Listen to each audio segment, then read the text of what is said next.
Dans la banlieue de Los Angeles, un homme va nous livrer un témoignage rare. Craig Montey est un ancien informateur du FBI. Pendant 1 an, il a changé d'identité.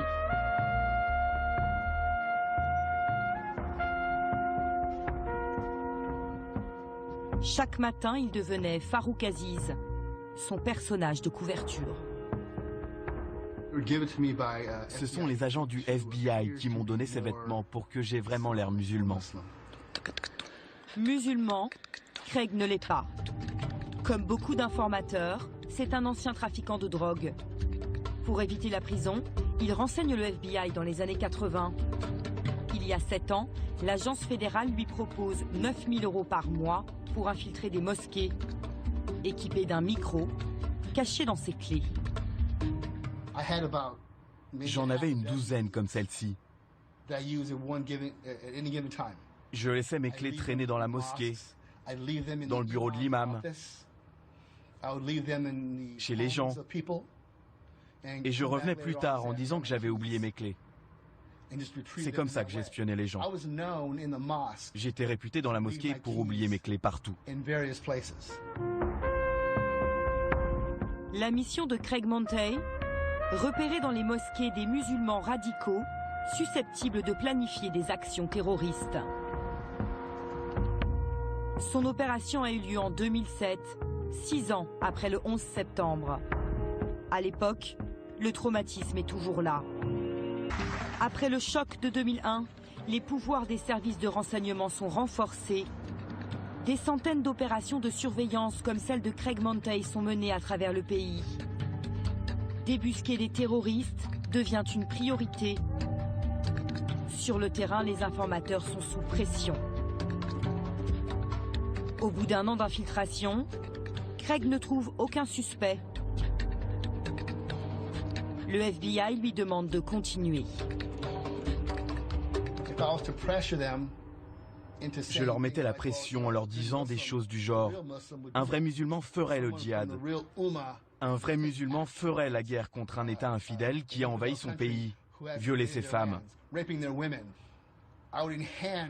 J'essayais d'augmenter leur rage, leur colère. Mais la plupart ne réagissaient pas. C'étaient des gens très pacifiques. Ce n'étaient pas des terroristes. Craig affirme que le FBI l'aurait menacé de ne pas le payer, faute d'identifier des terroristes. Pour lui, pas question de dénoncer des innocents. Il abandonne l'opération. Le FBI dispose de 15 000 hommes de l'ombre comme lui sur le terrain. Combien sont-ils à être allés plus loin que Craig, à avoir flirté avec l'illégalité? Tout commence le 13 mai 2008, quand cet informateur arrive à la mosquée de Newburgh. Il est au volant d'une voiture de luxe. Dans ce quartier pauvre, il intrigue. Il pousse la porte de la mosquée et voilà ce qu'il dit à l'imam. La première fois que je l'ai vu, c'était un vendredi, sur le parking derrière la mosquée. J'avais fini de réciter la prière et quelqu'un m'a dit qu'il y avait une personne qui voulait me parler. Il voulait savoir des choses sur le djihad, la guerre sainte, sur l'islam. Il m'a demandé « Qu'est-ce que vous avez à dire à propos du djihad, de la guerre sainte ?» Mais je ne répondais pas à ses questions. Ça ne répondait pas à ce qu'il avait envie d'entendre, visiblement.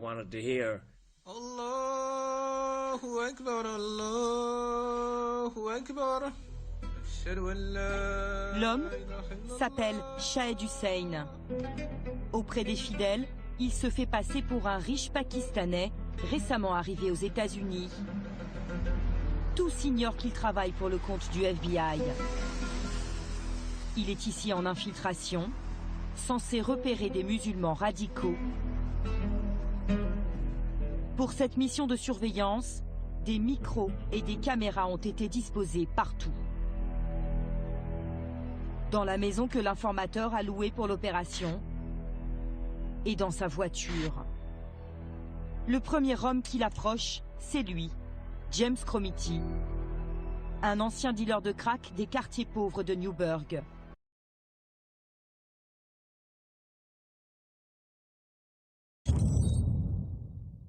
Pour son opération à Newburgh, le FBI lui a promis 120 000 €. Après 9 mois infructueux, l'informateur va jouer une dernière carte. Il propose à James Cromity une somme d'argent qui va tout faire basculer.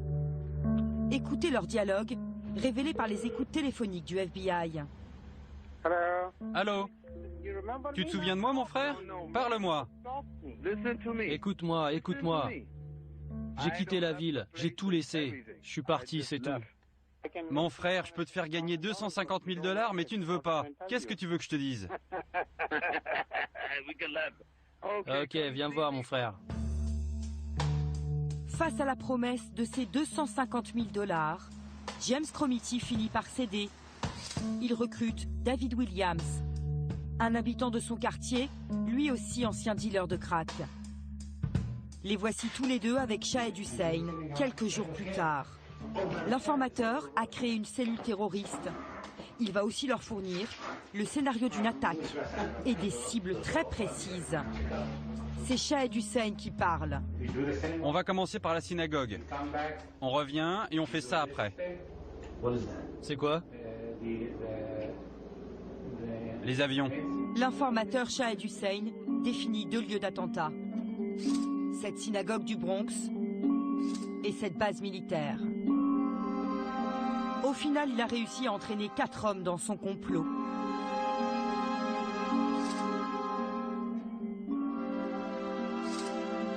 C'est le FBI qui a fourni ces sacs d'explosifs, des bombes factices, ainsi que le lance-missile neutralisé apporté par l'informateur. C'est lui-même qui leur montre comment le manier. Ok? Quelqu'un veut essayer? Une personne à la fois. Un scénario créé par le FBI, de fausses armes. Pourtant, les 4 de Newburgh ont été condamnés à 25 ans de prison pour complot terroriste. Shahed Hussein, l'informateur, lui, a touché comme prévu 120 000 € du FBI. Nous avons tenté de le retrouver à 100 km au nord de Newburgh. Officiellement, il est propriétaire de ce motel. Mais ce jour-là, malgré plusieurs tentatives, sa porte nous est restée fermée. Toute son opération de surveillance a été pilotée depuis le siège du FBI à Washington.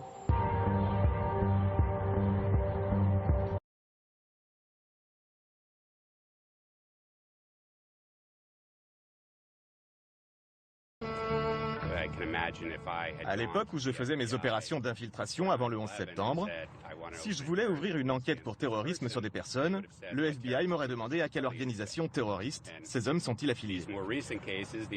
Dans les récentes affaires, j'aurais répondu en fait, ils ne sont pas affiliés à des terroristes. On m'aurait demandé, ok, mais quel genre d'armes ont-ils? Ils n'en ont aucune. Quelles ressources ont-ils pour acheter des armes? Ils n'ont aucune ressource. Quel est leur complot terroriste? Ils n'ont aucun complot en tête. Donc, on va lancer l'opération d'infiltration, leur fournir les armes, l'argent et l'idée de l'attaque. Pour moi, c'est de la fabrication d'affaires. D'après cet ancien agent, l'attaque du World Trade Center a profondément changé les méthodes du FBI. Depuis, son budget a explosé. Il dispose de 3 milliards de $ chaque année. Mike German affirme que l'agence est tenue par une politique du chiffre, du résultat. On dirait que le FBI essaye d'entretenir la peur dans l'opinion publique et auprès du Congrès qui décide de leur donner de l'argent et du pouvoir. Plutôt que de se concentrer sur les personnes qui menacent vraiment la sécurité intérieure, ils vont à l'opposé en se disant « Ok, le prochain cas, on va le rendre encore plus sexy.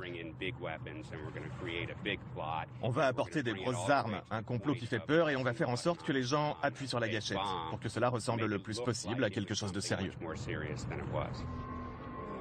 Pour lui, le FBI stigmatise l'islam et les musulmans injustement. La communauté musulmane est suspectée d'office. En envoyant des informateurs, le FBI mène plusieurs intrusions dans cette communauté. Pas seulement pour fabriquer de faux complots terroristes, mais aussi pour espionner tout simplement les musulmans.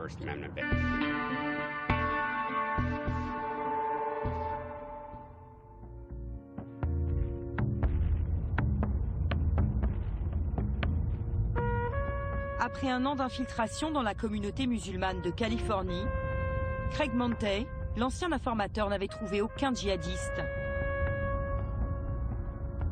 7 ans plus tard, il ose à peine s'approcher des lieux qu'il a surveillés à l'époque.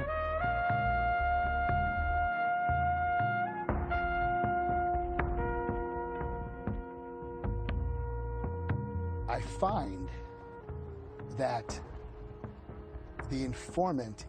j'ai découvert que l'informateur est celui qui oriente les individus, qui les motive,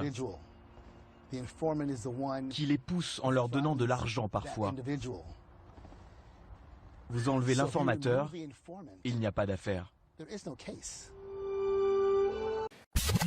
Alors justement, vous parliez de la Syrie, les rebelles sont en train de perdre du terrain.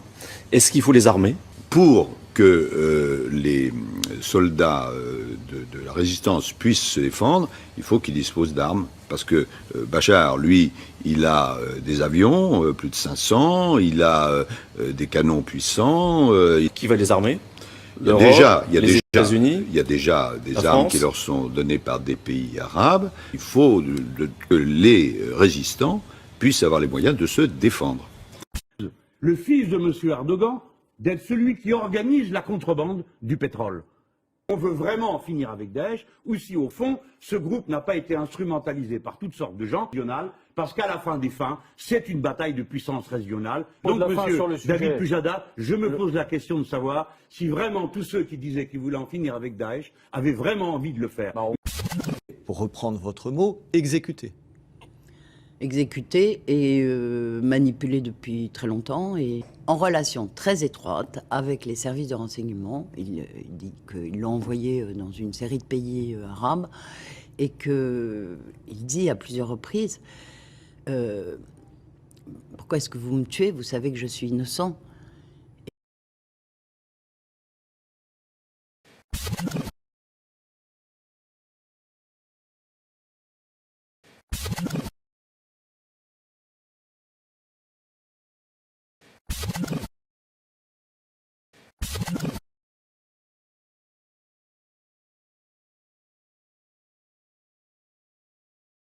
Vite fait de la voiture d'un Moudjahid. Donc là on a la CB bien sûr pour les ma'araqat, des fusils de rechange, gilet pare-balles.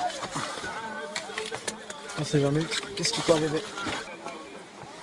Mon petit Glock, sympa quoi.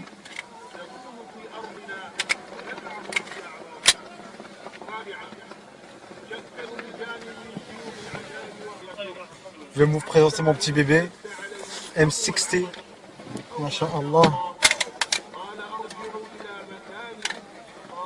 Fusil d'assaut américain, fusil d'assaut qui est sur le marché, Masha'Allah. Ma voiture très importante, 4x4 Hilux 2 litres 7 V6. Alhamdulillah, l'âme du Moudjahid, Masha'Allah. Donc je vous dis à bientôt, Inch'Allah, assalamu alaikum. C'est parti pour une décennie qui va marquer son temps. Et tous ces crimes contre l'humanité que commettra l'OTAN. Comme ils ont tué femmes et enfants pour lutter contre Al-Qaïda, dont tout le monde saura in fine qu'il s'agissait d'Al-CIA.